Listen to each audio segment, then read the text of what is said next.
Ազատություն միակ կին քաղբանտարկյալին։ Այս բառերով են Լիդիա Մանթաշյանին կալանքից ազատել պահանջում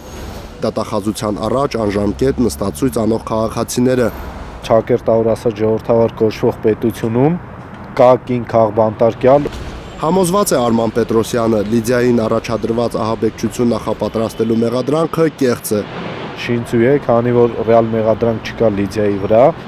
Բագրատ Սրբազանի եւ 17 աջակիցների գործով անցնող միակ կինը 5 ամիս է կալանավորված է։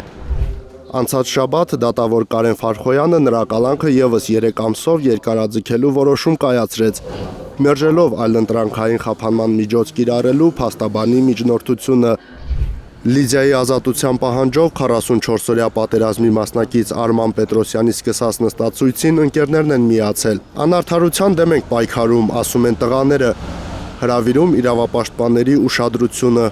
Այս քրեական գործով անցնող բազմաթիվ մարդիկ արդեն ազատ են արձակվել,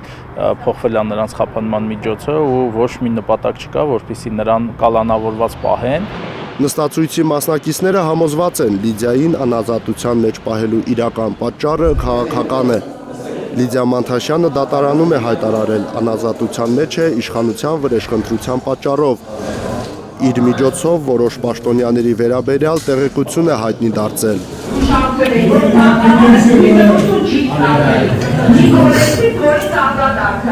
Ուղղակի սա ծիծաղելի է, սա քենախնդրություն է նրա հանդեպ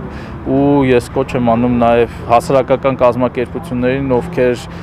կուրս են ծեծում, որ մարդու իրավունքների պաշտպանությամբ են զբաղված, որոնց ձայնը այսօր չի բարձրանում, ինչ է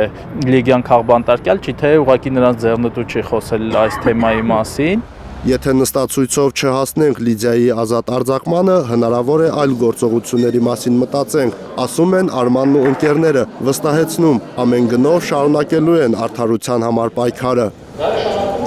Հայկ Ավանեսյան, Առաքել Օհանյան, Հայլուրի համար։